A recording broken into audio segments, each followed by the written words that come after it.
Hello everyone. आप सभी का फिर से स्वागत है। ये एनसीईआरटी बायोलॉजी का डिस्कशन है। हमारा टॉपिक है कंकाल तंत्र, स्केलेटल सिस्टम, अध्याय 7। तो चलिए स्टार्ट करते हैं। सबसे पहले मानव कंकाल के बारे में, ह्यूमन स्केलेटन के बारे में डिस्कस करेंगे। देखिए, मानव और अकशेरुकी प्राणियों के शरीर के अंदर एक कठोर संरचना पाई जाती है, एक हार्ड संरचना पाई जाती है, और यह संरचना अस्थियों, उपास्थियों और मांसपेशियों से निर्मित होती है। सभी अस्थियां यानी जो सभी हड्डियां हैं, ये विभिन्न प्रकार के संधियों के द्वारा एक दूसरे से जुड़ी होती है। जीवों के शरीर की यह धारीय संरचना कंकाल कहलाती है, स्केलेटन कहलाती है। मानव कंकाल के बारे में अगर बात करें तो सर से पांव तक जो नाम है इसको ध्यान में रखिएगा। जैसे हमारा जो सर का ऊपरी हिस्सा है इसको बोलते हैं खोपड़ी, अस्कल। सर के सामने का जो हिस्सा है इसको बोलते हैं सेरेनम यानी कपाल। ये जो ठुडी है इसको बोलते हैं मैंडिबल, और ठुडी जिस पर टिका हुआ है वहां से लेकर और थोरासिक वर्टेब्री के बीच यानी इसके ऊपर, तो मैंडिबल और जो थोरासिक वर्टेब्री है इन दोनों के बीच के जो भाग है इसको बोलते हैं सेरेविकल वर्टेब्री, और सेरेविकल वर्टेब्री के जस्ट नीचे जो हिस्से हैं इसको बोलते हैं थोरासिक वर्टेब्री। याद रखिएगा। और जो ये हंसली के आकार के हैं दोनों तरफ, इसको बोलते हैं कैल्विकल। इसको बोलते हैं मैनुब्रियम। यह है आपका स्कैपुला, और यह है आपका स्टेर्नम। याद रखिएगा। इसके बाद अगर ये जो हिस्सा है इसको बोलते हैं, क्या बोलते हैं, इसको बोलते हैं लंबर वर्टेब्री। ठीक है, जो ये पेट के आसपास रहता है, पेट में रहता है। और इसके बाद ये जो मतलब पूरा शरीर का जो भाग जिस पर टिका होता है, ये जो आकृति है इसको बोलते हैं पेलेविक गार्डेल। ये जो है इसको बोलते हैं सेक्रम, और ये जो है इसको बोलते हैं कॉकेक्स। यानी सेक्रम यानी त्रिकास्थी, और जो कॉकेक्स है यह है अनुत्रिकास्थी। हाथ के बारे में अगर बात करें तो देखिए, जो हमारा केहुनी होता है इसके ऊपर वाले हिस्से को ह्यूमरस बोलते हैं, और जो केहुनी के नीचे के जो हड्डी हैं, ये हाथ के दो हड्डियां होती हैं हमारे शरीर में, और इसको एक को बोलते हैं अल्ना और एक को बोलते हैं रेडियस। इन दोनों में मतलब कि कुछ भिन्नता भी होती है, यानी ये एक मोटे होते हैं, एक पतले होते हैं। याद रखिएगा। इसके बाद अगर हम लोग जो हमारा हथेली है उसके बारे में अगर बात करें तो जो हमारा हथेली है ये जिससे जुड़ा होता है इसको बोलते हैं कार्पल्स। कार्पल्स के आगे के जो हिस्सा है इस वाले हिस्से को बोलते हैं मेटाकार्पल्स, और जो जिससे मतलब कि जिससे हमारा उंगलियां जुड़ी होती हैं, यानी किससे जुड़ी होती हैं, मेटाकार्पल से। और मेटाकार्पल्स के आगे के हिस्से को बोलते हैं फ्लैंजेज। ठीक है। इसके बाद पैर के बारे में अगर बात करें तो हमारा जो टखना होता है, यानी जो हमारा जहां से हमारा पैर जो होता है मुड़ता है, जो हमारा मतलब कि घुटना होता है उसके ऊपर। ठीक है, घुटना इसलिए मुड़ता है क्योंकि हमारे घुटने में एक वल्व आकार का जो है, एक कह सकते हैं कि बल्ब टाइप का जो है एक रहता है जिससे हमारा पैर मुड़ जाता है। इसको बोलते हैं पैटेला, और पैटेला जो होता है जहां जुड़ा होता है इसके ऊपर वाले हिस्से को, पैर के हिस्से को फीमर बोलते हैं। ये पैर का सबसे लंबा हिस्सा होता है। और टखने यानी जो पेटेला है, पेटेला के नीचे जो हमारा मतलब कि जो पैर का जो हड्डी है, दो है हमारे पैर में, दो हड्डियां पाई जाती हैं। एक मोटा होता है, एक पतला होता है। मोटे वाले हड्डी को टिबिया बोलते हैं और पतले वाले हड्डी को फिबुला बोलते हैं। इसके बाद जो हमारा पांव है, ये जो पाद है, इसके बारे में अगर बात करें तो जो हमारा जो तलवा होता है पैर का, जहां पे ये जिसे जो हमारा एड़ी जुड़ा होता है उसको बोलते हैं टार्सल्स, और टार्सल्स के आगे वाले हिस्से को बोलते हैं मेटाटार्सल्स, और जिससे हमारी जो उंगलियां जुड़ी होती हैं उसको बोलते हैं फ्लैंजेस। तो इसको याद रखिएगा। दो बातें आपको और भी याद रखना है। जो हड्डी यानी अस्थियों के जो अध्ययन है इसको क्या बोलते हैं, उपास्थियों के अध्ययन को क्या बोलते हैं। अस्थियों के अध्ययन को ऑस्टियोलॉजी कहते हैं, और उपास्थियों के अध्ययन को कार्डियोलॉजी कहते हैं। कोशिकाओं से नई हड्डियों के विकास और गठन के प्रक्रिया को जो है अस्थि भवन कहा जाता है, यानी बोन डेवलपमेंट कहा जाता है। सामान्यतः 20 से 25 वर्ष के आयु में सभी हड्डियों का निर्माण हो जाता है।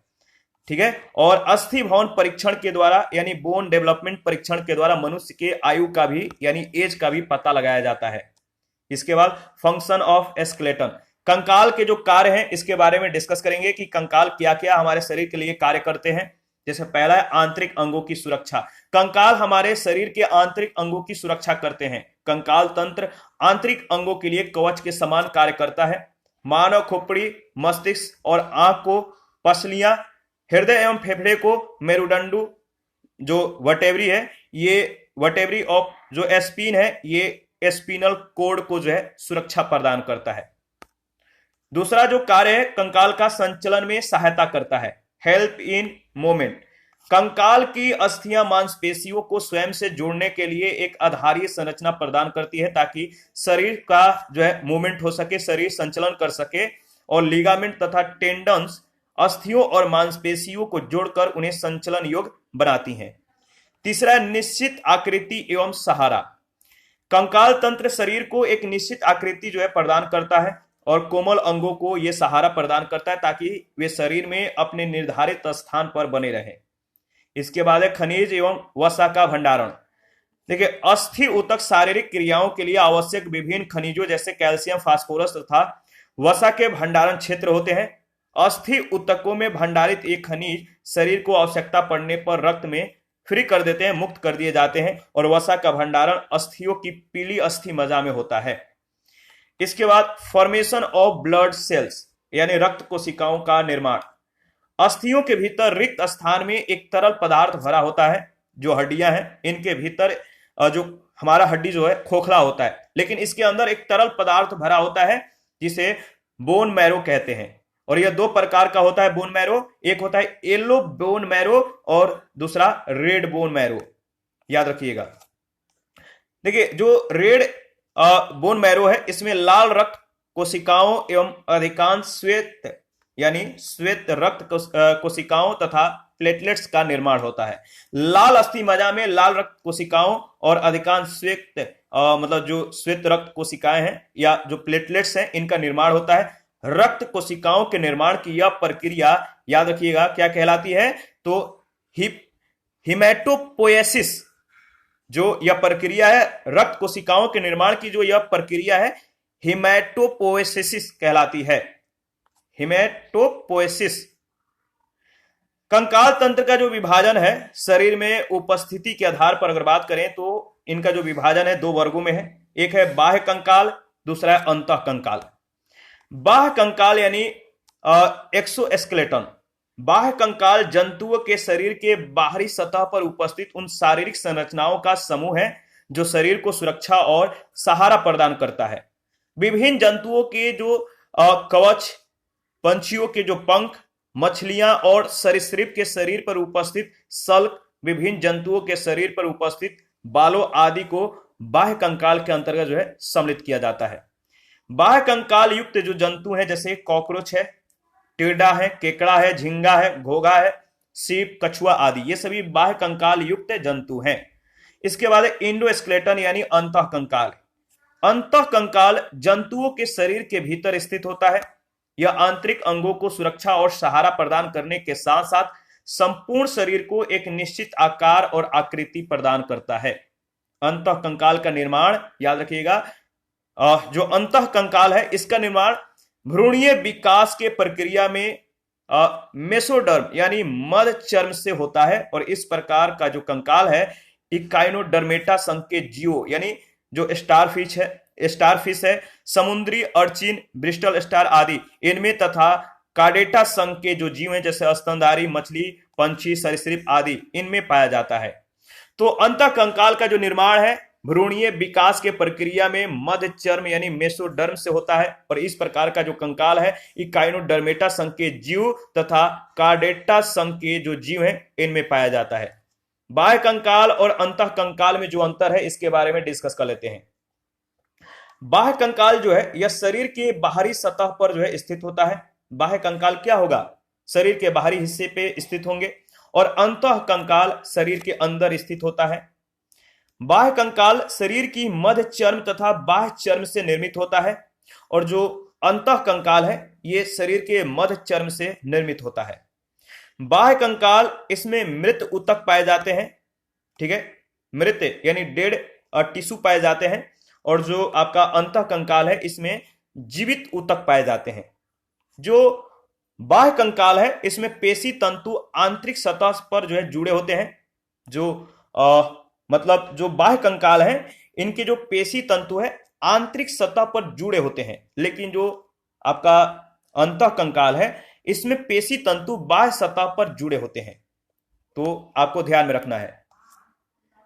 इसके बाद अगर बात करें तो देखिए अंतः कंकाल के संरचनात्मक भाग दो भाग हैं, एक है बोन्स और दूसरा है कार्टिलेज। अस्थि उपास्थि। बोन किसे कहते हैं, बोन क्या है, इसके बारे में डिस्कस करेंगे। देखिए बोन कोलेजन तंतुओं तथा कैल्शियम और मैग्नीशियम लवणों से निर्मित ठोस और कठोर संयोजी ऊतक है। बोन क्या है, कोलेजन तंतुओं तथा कैल्शियम और मैग्नीशियम लवणों से निर्मित ठोस और कठोर एक संयोजी ऊतक है। संपूर्ण कंकाल तंत्र विभिन्न प्रकार के अस्थियों उपास्थियों यानी बोन्स और, याद रखिएगा, जो संपूर्ण कंकाल तंत्र है ये विभिन्न प्रकार के बोन्स और कार्टिलेज, ठीक है, अस्थियों और उपास्थियों से निर्मित होता है, जिसकी संरचना, आकार और आकृति भिन्न होती है, डिफरेंट होती है। सामान्यतः अस्थियों का निर्माण उपास्थियों से होता है, जो बोन का निर्माण होता है वो कार्टिलेज से होता है, और इस प्रक्रिया को क्या बोलते हैं, ओसिफिकेशन कहते हैं, अस्थि निर्माण कहा जाता है। और अधिकांश अस्थियां अपनी प्रारंभिक अवस्था में उपास्थि के रूप में होती हैं, जो शारीरिक विकास के दौरान कठोर अस्थियों में ये तब्दील हो जाती हैं। अस्थियों के निर्माण में दो प्रकार की कोशिकाएं भाग लेती हैं, ठीक है, एक है अस्थि कोरक और दूसरा है अस्थि शोषक।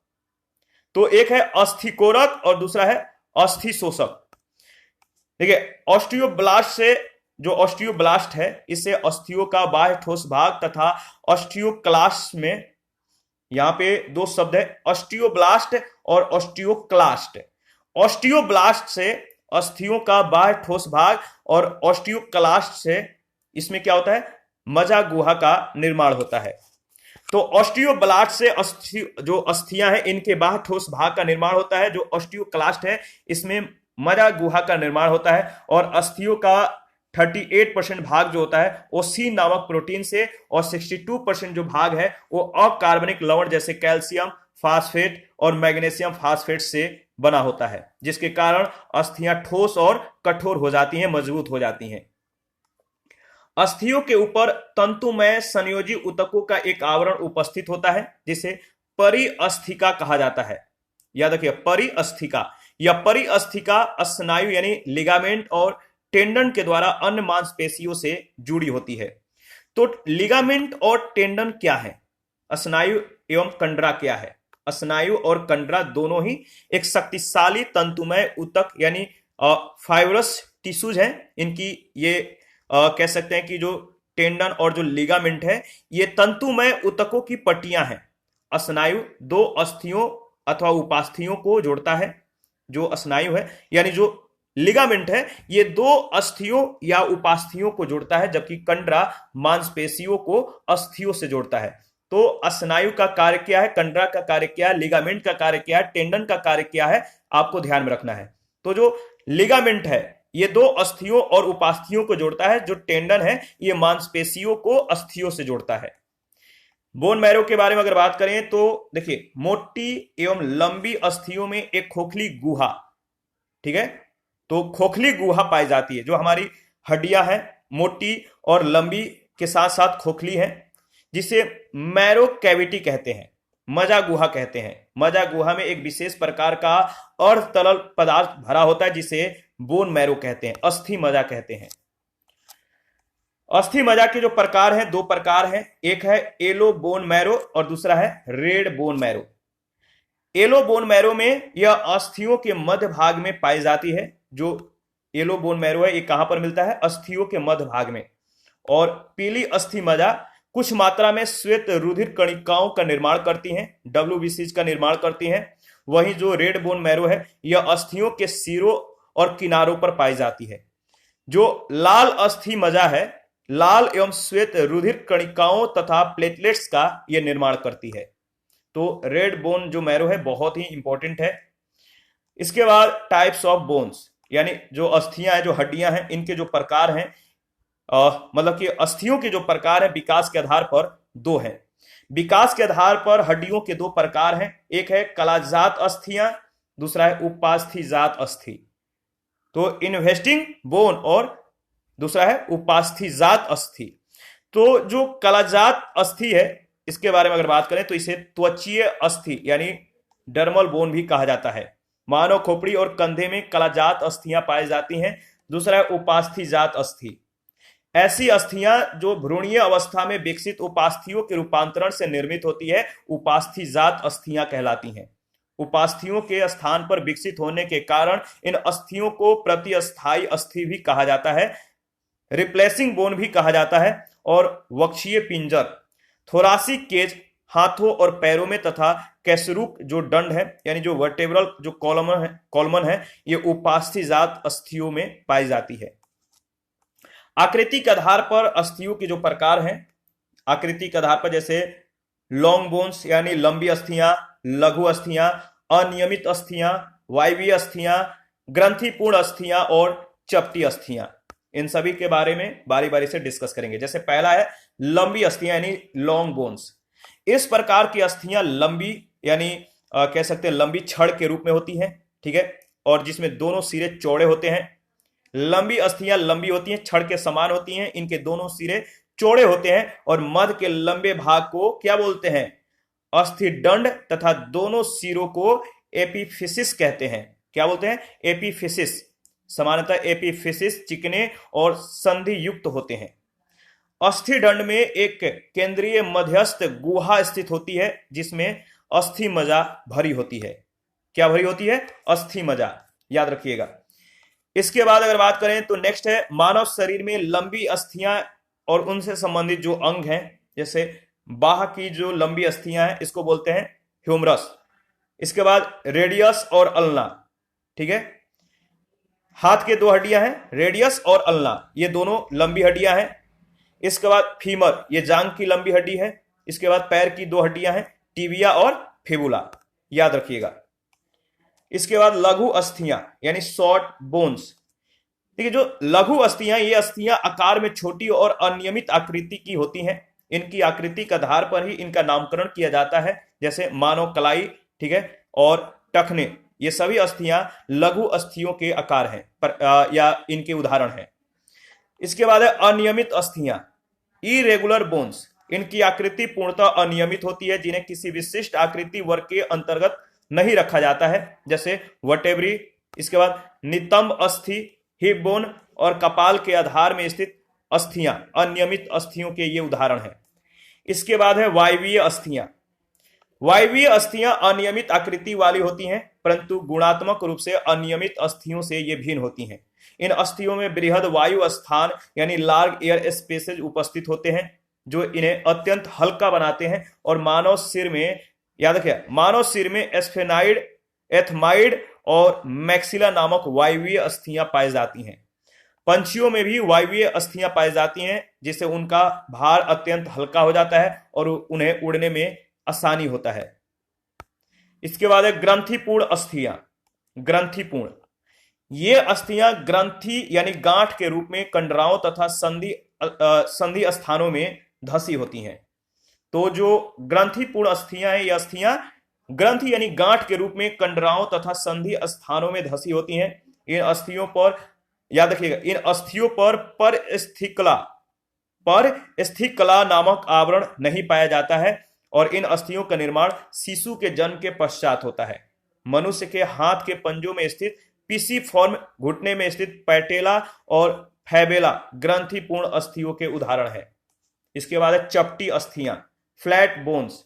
ये अस्थियां दिखने में सपाट और चपटी होती हैं और इनके दो प्रमुख सतह होते हैं। ये अस्थियां उथली प्लेट्स की तरह होती हैं, सैलो प्लेट्स की तरह होती हैं, जो कुछ शारीरिक गुहाओं के सीमाओं का निर्माण करती हैं और मानव वक्ष में स्थित स्कैपुला, इसके बाद स्टेर्नम और जो रिब्स हैं, ये सभी चपटी अस्थियों के उदाहरण हैं।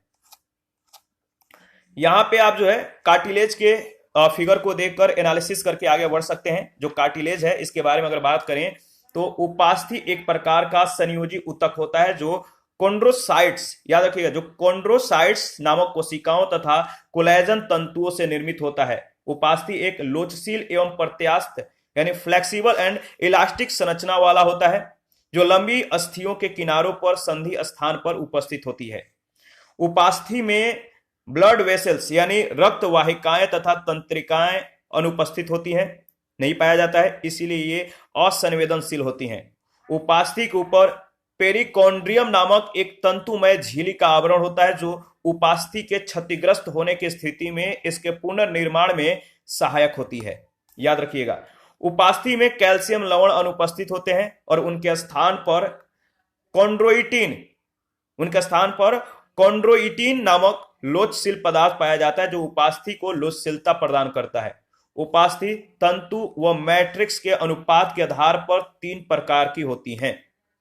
तो पहले हम लोग जो कार्टिलेज है इसके फिगर को देखते हैं।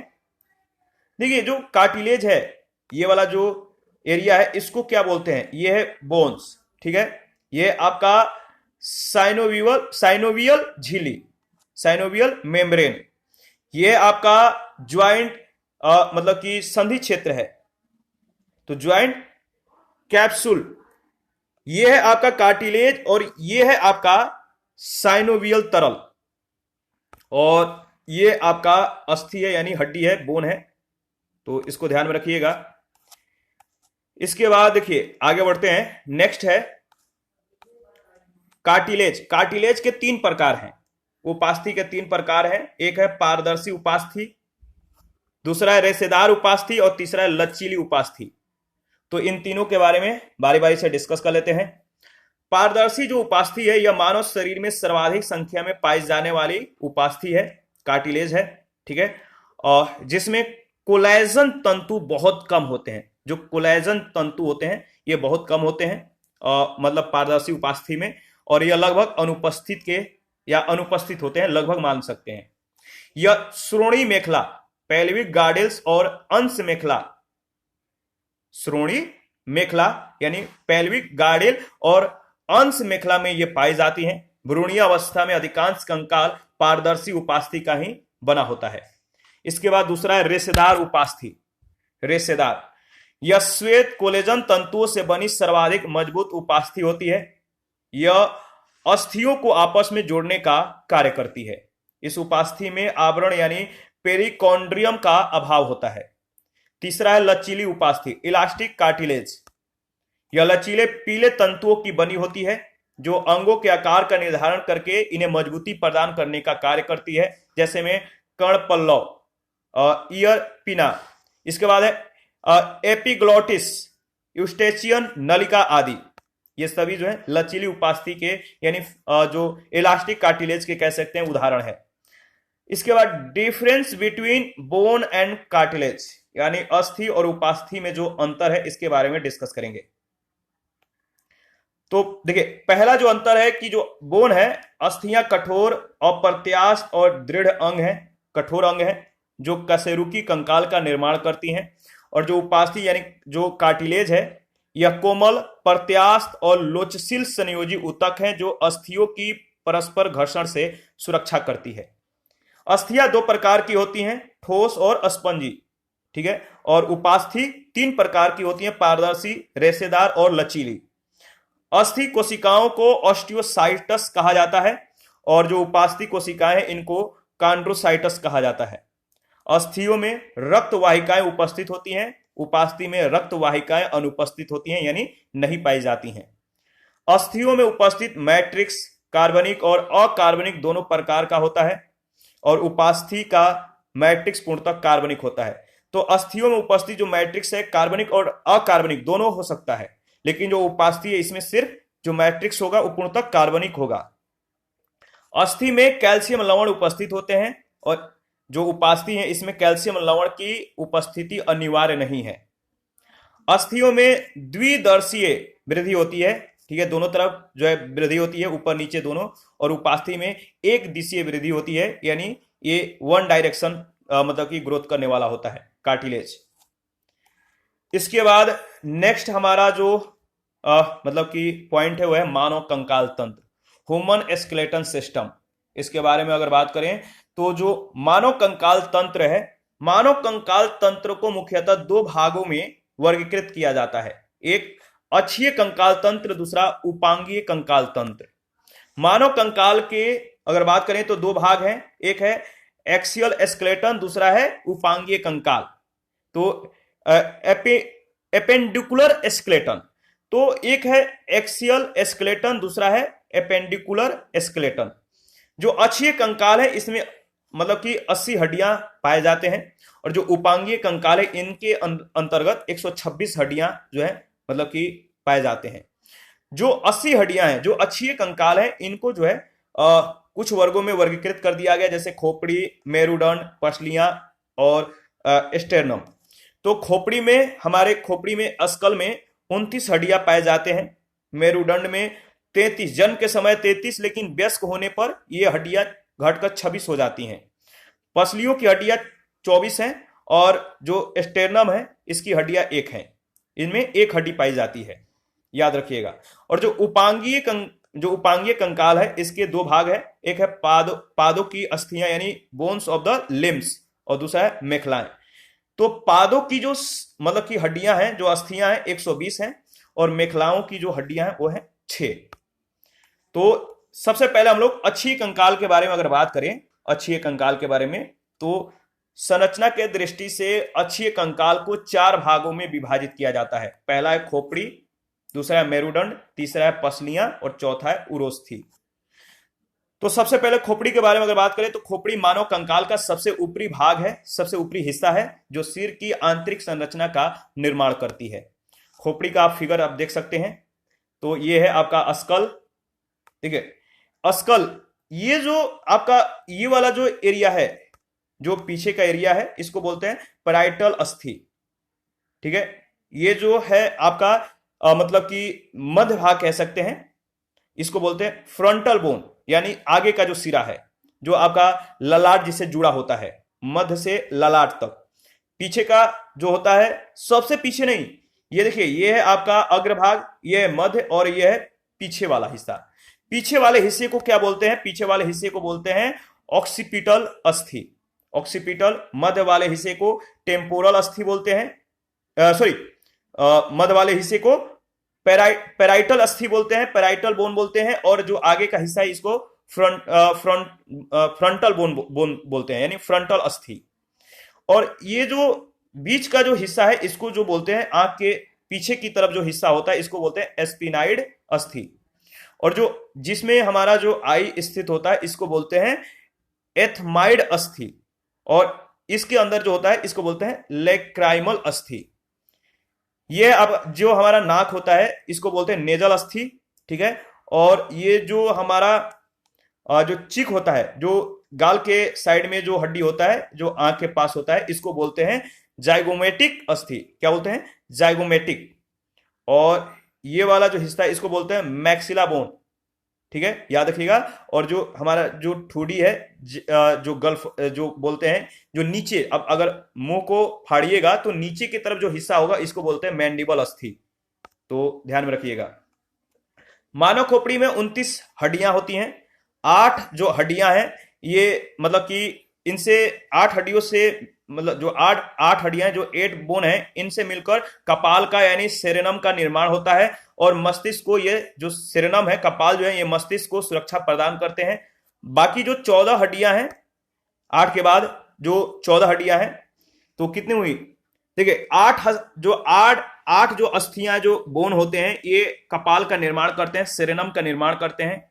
14 जो हड्डियां हैं ये चेहरे की, जो चेहरा होता है हमारा, जो फेस होता है, चेहरे की आधारित संरचना का निर्माण करते हैं। और जो बाकी 6 हड्डियां हैं ये दोनों कानों के भीतर जो है स्थित होती हैं, जिन्हें कणा स्थिया यानी क्या बोलते हैं? कणा स्थिया कहते हैं। इनके अतिरिक्त निचले जबड़े, नीचे घोड़े के नाल के आकार की कंठिका अस्थि होती है, हवाइड बोन होती है। मानव खोपड़ी में अस्थियों का जो विवरण है आप देख सकते हैं। कपाल में 8 हड्डियां होती हैं। इन 8 हड्डियों को ऑक्सीपिटल, पैराइटल, फ्रंटल, टेम्पोरल, एस्फिनाइड, एथमाइड कहते हैं। तो कितने हड्डियां हैं? जैसे टेम्पोरल जो होती हैं ये 2 होती हैं, पैराइटल जो होती हैं ये भी 2 होती हैं, बाकी एक होता है। चेहरे की जो अस्थियां हैं, जो फेशियल बोन्स होते हैं, ये कितने हैं? ये 14 होते हैं। इसमें जो फेशियल बोन में आते हैं नेजल, नेजल यानी नाक का जो हड्डी है, vomer, turbinal, lacrimal, zygomatic, palatine, maxilla, mandible. और जो कर्ण अस्थियां हैं, जो कान की हड्डियां हैं, इसके अंतर्गत 6 आते हैं। दो है मैलियस, 2 इंकस और 2 स्टेपिस, दोनों कानों में मतलब दो दो होते हैं। इसके बाद हाइड जो अस्थि है ये 1 होता है, ठीक है, याद रखिएगा। इसके बाद अगर बात करें तो खोपड़ी में कुल जो हड्डियां होती हैं 29 होती हैं। इसके बाद अगर बात करें तो मेरुदंड, बैकबोन के बारे में डिस्कस कर लेते हैं। मेरुदंड को कैसेरुक दंड या रीढ़ की हड्डी या बैकबोन कहते हैं। जो बैकबोन है, जो मेरुदंड है, इसको कैसेरुक दंड या रीढ़ की हड्डी या बैकबोन कहते हैं। मेरुदंड 33 कैसेरुकाओं से निर्मित एक लंबी संरचना है जिसे सिर से पूंछ तक निम्नलिखित 5 भागों में इन्हें वर्गीकृत किया गया है। ये जो 5 भाग है, जैसे पहला जो भाग है इसको ग्रीवा बोलते हैं, और इसमें जो संख्या है 1 से 7 तक, ये वाला जो हिस्सा है 1 से 7 तक के हिस्सा को ग्रीवा मतलब कि बोलते हैं, ठीक है, सेरेविकल बोलते हैं। और इसके बाद 0-1 से, ठीक है, C1 से C7 तक को जो हिस्सा है इसको बोलते हैं ग्रीवा कैसेरुकाएं। 0-1 से लेकर D1 से लेकर, यानी यहां से लेकर यहां तक, इस हिस्से को बोलते हैं, बोलिए, वक्ष यानी थोरासिक कैसेरुकाएं। इसके बाद ये वाला जो हिस्सा है जो L1 से लेकर L15 तक, जो है L1 से लेकर L15 तक, यानी इसमें इसके जो नेक्स्ट हिस्सा है, जो थर्ड हिस्सा है, इसमें जो कैसेरुकाओं की जो संख्याएं हैं वो है 5। इसके बाद जो सेक्रम और जो कॉकिक्स है, जो त्रिकास्थी, इसके ये रहा आपका त्रिकास्थी, ये रहा त्रिकास्थी, ये इसमें जो कैसेरुकाएं हैं इसमें 5 है, और जो कॉकिक्स है इसके 4 है, ठीक है। और ये जो है, ये देखिए, ये वाला हिस्सा जो पूंछ के लास्ट का जो हिस्सा है, इसी को बोलते हैं कॉकिक्स, यानी अनुत्रिकास्थी। 4 मतलब कि इसके जो है कैसेरुकाएं हैं, और कुल मिलाकर 33 जो है बोन्स पाए जाते हैं। मेरुदंड का ये पार्श्व दृश्य है, यानी lateral view of spinal column. तो याद रखिएगा, मेरुदंड की अंतिम 2 अस्थियां त्रिकास्थी यानी सेक्रम तथा अनुत्रिकास्थी यानी कॉकिक्स में 5 और 4 कैसेरुकाएं परस्पर संगठित होकर एकल संरचना का जो है निर्माण करती हैं। इसीलिए त्रिकास्थी और अनुत्रिकास्थी कैसेरुकाओं के समूह के स्थान पर एकल अस्थियां सिंगल बोन प्रतीत होती है। और इस प्रकार यदि इन्हें एकल अस्थियों के रूप में देखा जाए तो मेरुदंड में कुल 26 अस्थियां होती हैं, 7, 12, 5 और 1-1, यानी जो मतलब त्रिकास्थी और जो अनुत्रिकास्थी है इसको 1-1 मान लिया गया, तो कुल मिलाकर 26 हो गया। मेरुदंड गर्दन और धड़ को आधार प्रदान करता है, और इस प्रकार यह मनुष्य को खड़े होने और खड़े होकर चलने में यह सहायता प्रदान करता है। मेरुदंड गर्दन तथा धड़ को मोड़ने में भी सहायता प्रदान करता है। इसके बाद है पसलियां यानी रिब्स।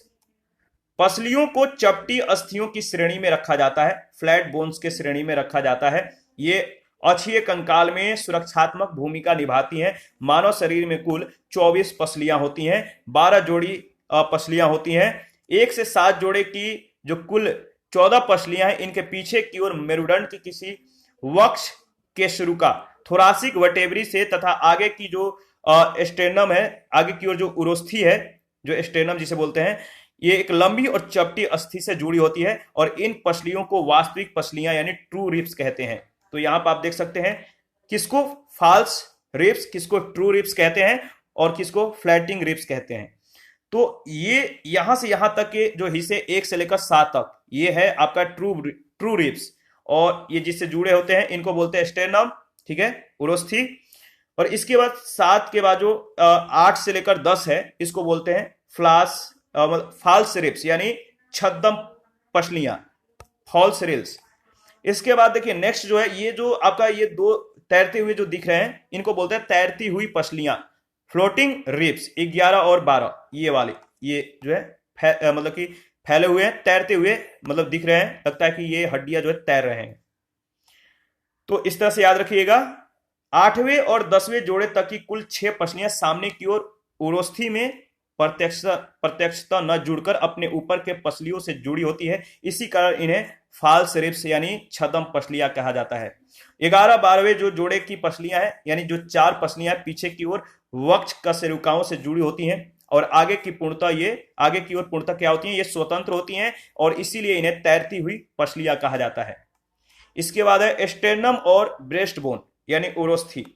उरोस्थी एक लंबी और चपटी अस्थि है जो वक्षीय पिंजर के ठीक मध्य में स्थित होता है। मानव शरीर के लगभग सभी पसलियां पीछे की ओर वक्ष कशेरुकाओं से तथा आगे की ओर उरोस्थी से जुड़ी होती है।